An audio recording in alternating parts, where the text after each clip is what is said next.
you the best in New York Giants sports talk and entertainment. It's the day before the live stream. Yeah, we're doing a live stream March 14th, 11 a.m. Eastern Standard Time.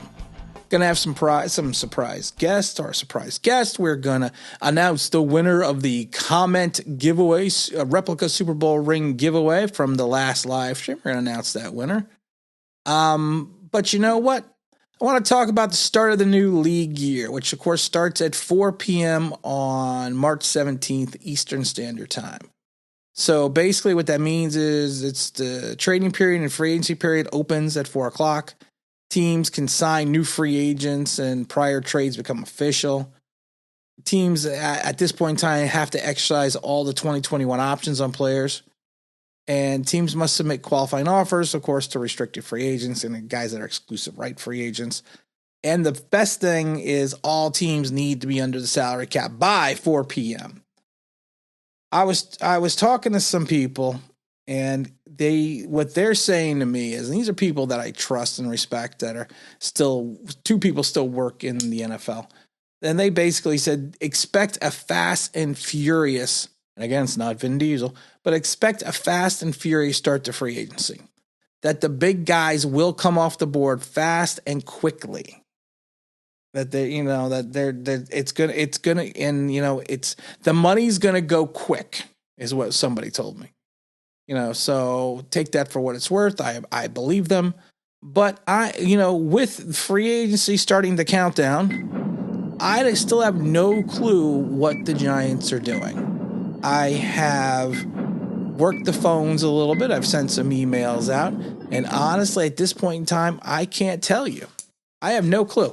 Last year, I had an idea. We nailed James Bradberry and Blake Martinez because someone told us about it. But this year, no one knows anything. No one knows anything concrete. You hear names. You hear names like Bud Dupree because he's coming off the injury. You hear names, again, like Yannick Ngakoue. I mean, of course, you're here Galladay. I mean, but no one right now that I've talked to has conclusive information where any players are leaning towards. And if any players are leaning towards the Giants or not. Or no one's saying anything. And I get concerned because is it because of the fact that the Giants are keeping this so tight to the vest that, they're not just letting out any information? Or is it because of the fact that this whole Leonard Williams situation is basically put everything in reference to free agency on hold? I have a feeling, of course, they are going to renegotiate the Nate Solder contract.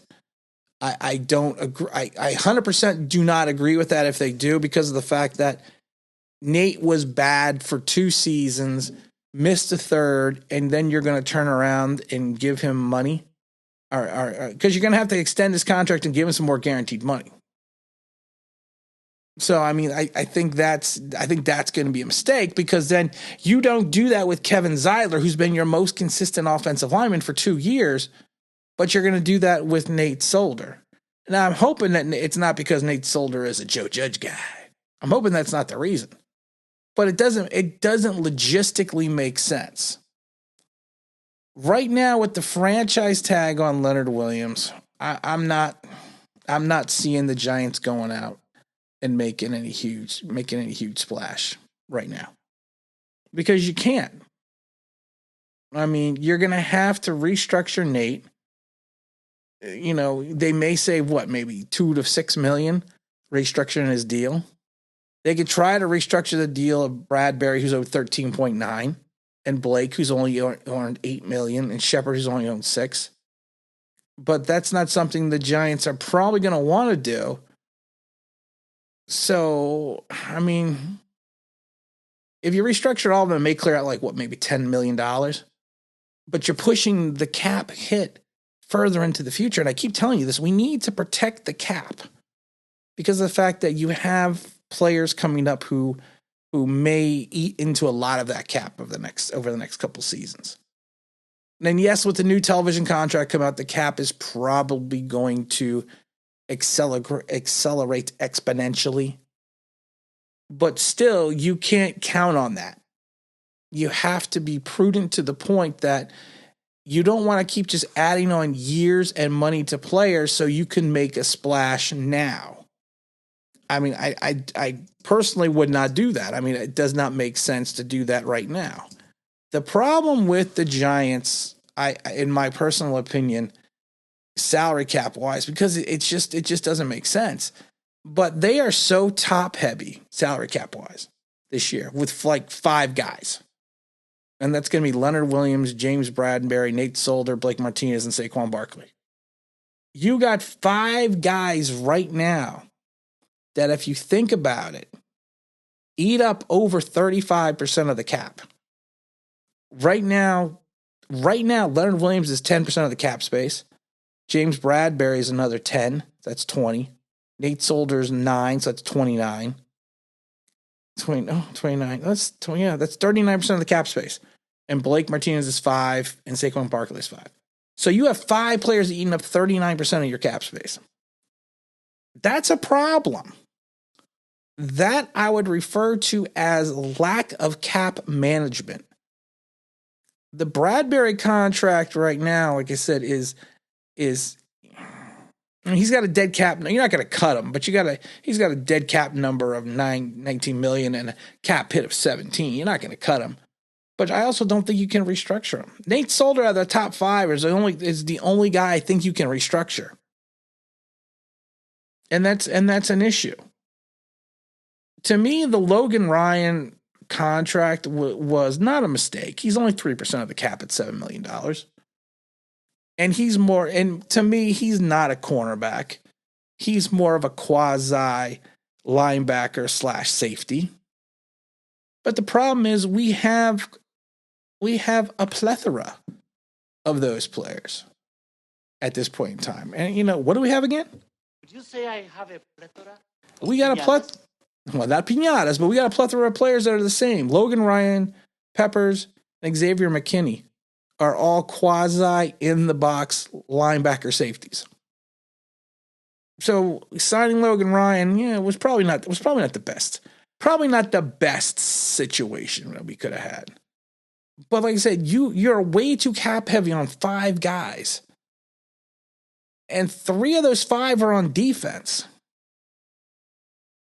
So they're going to need to do something to figure out what we can do to move some money around. But the truth is, you can't handle the truth. We need to save the cap for next season. And I've said this a million times, we need to play long ball. This is not a short-term solution. There's so many people out there like, well, we got to get this guy. We got to get this guy. No, it's not a short-term solution. You need to look down the road. So even if you bring some free agents in and somehow convince them to take less money up front and more money in year 2, 3, and 4, you're limiting your cap ability for those years. And honestly, I don't want to be the bearer of bad news because you know what I have to say? You can't handle the truth. I don't think we're a playoff team.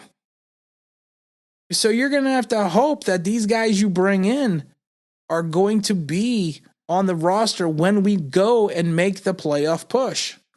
I still think we're a minimum of a year away. And I think that's kind of the way we have to look at this. And the way the league year starts, we can't, and we're not going to go out and start willy-nilly just throwing around money because we don't have the money to do that. We need to be smart in free agency. We need to be smart with our own free agents. Dalvin Tomlinson, in my mind, is a goner. He's probably going to get anywhere between 12 to 14 million on the open market.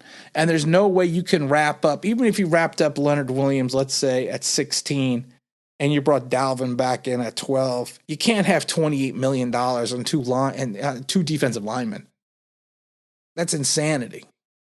That's insanity at its finest form. But we're going to see what happens. We're going to talk about this more in depth on Sunday the 14th. Again, it's going to be 11 a.m. Eastern Standard Time. We're going to have a special guest. We will let everyone know who the winner was from the comment contest from last time. We may do another contest. I haven't decided yet because it's going to be early. Hope everyone is going to have a fantastic Saturday. Enjoy the weather. Well, at least up north, the weather, I don't think it's not that as nice right now. But it's still in the 60s. It's still in the low 50s. I mean, it was 60 something yesterday. It was 72 on Friday, man. That was crazy. And now we're gonna get cold and potentially have snow again. Wake me up when the 17th hits, because I am curious to see what is going to happen the start of this league year. And I am 100% curious to see what the Giants are going to do, because I got no clue what they're doing and how they're going to handle this entire situation. So we're all just going to have to strap in and wait and see. And again, this is Tim with Online Big Blue, bringing you the best of New York Giants sports talk and entertainment. And as always, if you could you subscribe. If you ring that bell, you know what it means? That'd be awesome.